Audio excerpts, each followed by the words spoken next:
എന്താണ് പലരുടെയും ചോദ്യമാണ്. ഡീകോഡ് കാണുന്ന പ്രേക്ഷകർക്കും ഉണ്ടാകും എന്താണ് സ്റ്റാർലിങ്ക് എന്ന്.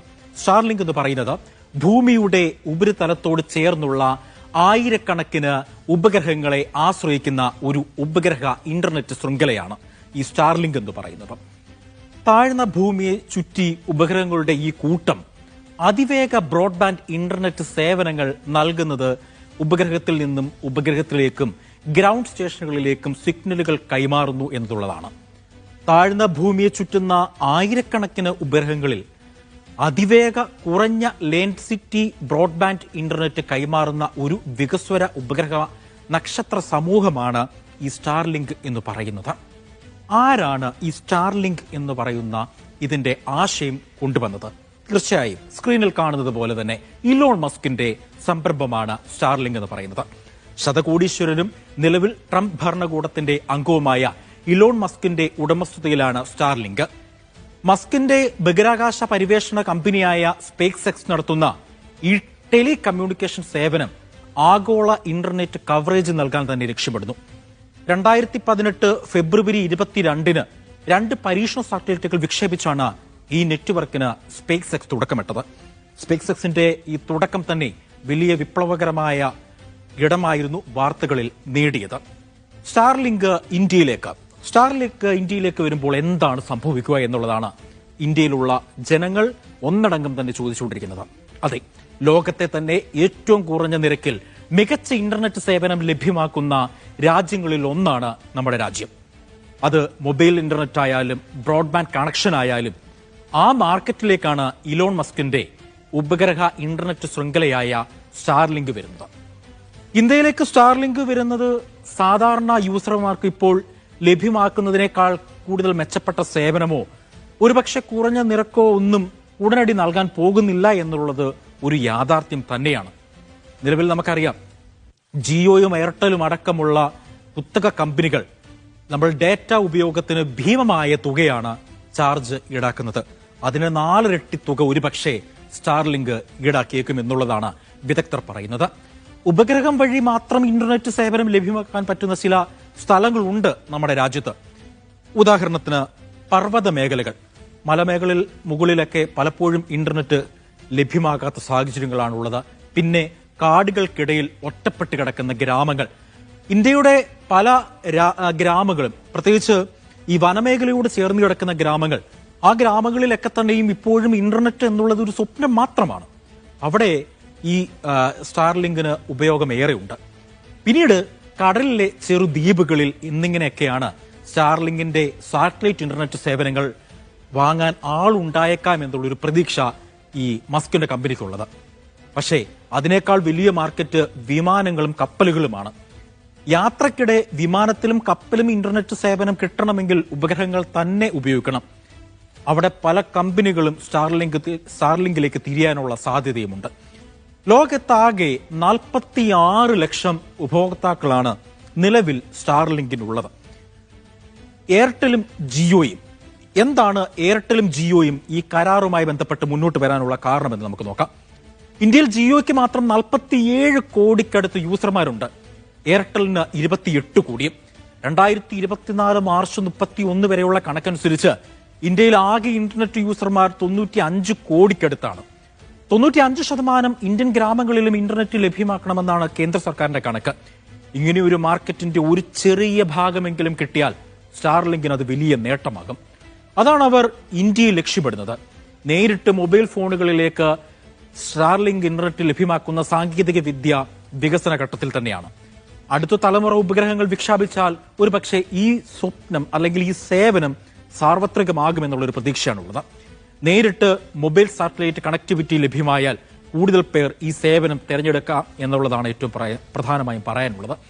സേവനത്തിന് വിലയേറുമെങ്കിലും ഇന്ത്യയിലെ സാറ്റലൈറ്റ് ഇന്റർനെറ്റ് മാർക്കറ്റിൽ വലിയ വളർച്ചയാണ് സ്റ്റാർലിങ്ക് പ്രതീക്ഷിക്കുന്നത്. അതിലേക്ക് തന്നെയാണ് ഈ സ്റ്റാർലിങ്കിന്റെ കണ്ണുമെന്നുള്ളത്.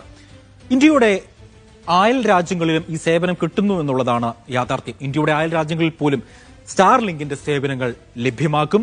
മറ്റൊന്ന്, സ്റ്റാർലിങ്ക് ഭീഷണിയാണോ എന്നുള്ളതാണ്.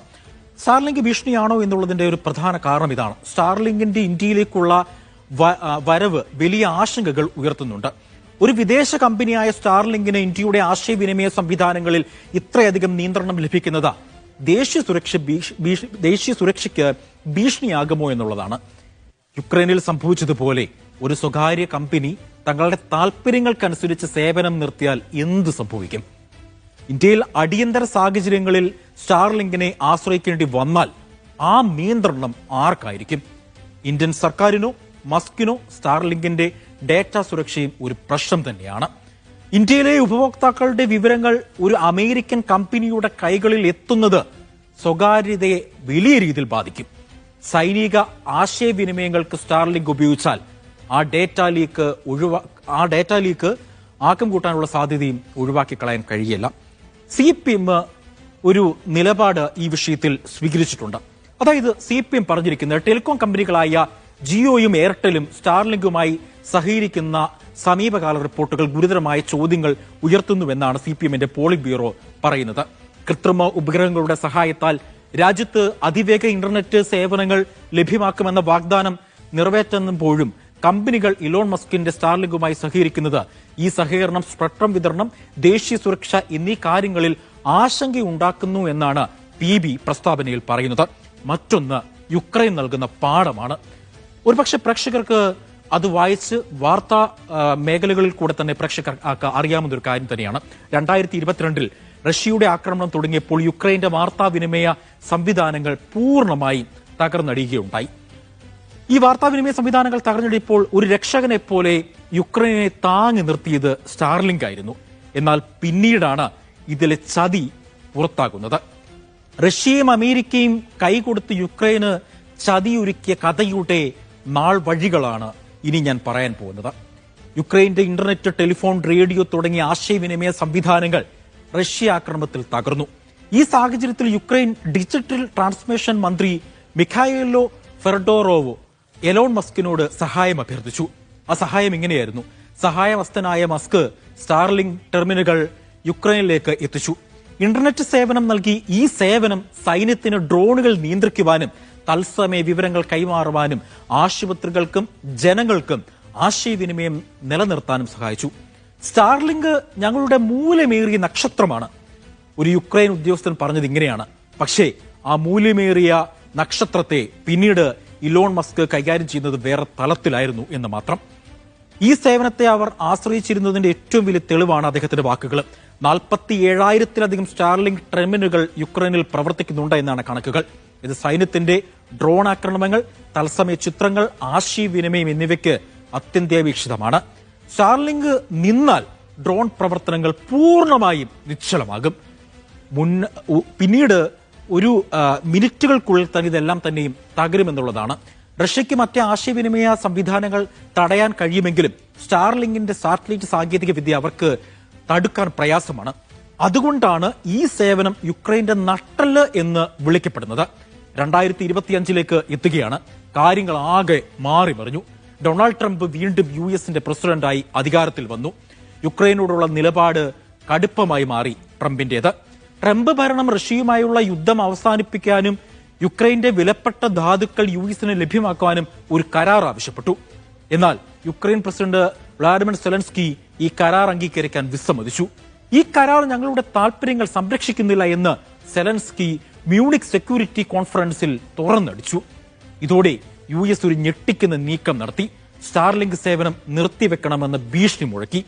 സ്റ്റാർലിങ്ക് നിർത്തുമെന്ന ഭീഷണി യുക്രൈനെ ആകെ ഞെട്ടിച്ചു കളഞ്ഞു. എന്നാൽ സെലൻസ്കി ഉടനെ തന്ത്രം മാറ്റി US നിബന്ധനകൾ ഭാഗികമായി അംഗീകരിച്ച് ഒരു വെടിനിർത്തൽ കരാറിന് തയ്യാറായി. ഈ ആശങ്കകളെല്ലാം തന്നെയും ഇന്ത്യക്കും അറിയാം, നമ്മുടെ ഭരണകൂടത്തിനും അത് നന്നായി അറിയാം. അതുകൊണ്ട് തന്നെ സ്റ്റാർലിങ്കിന്റെ വരവിനെയും എതിർക്കുന്നവരുമുണ്ട്.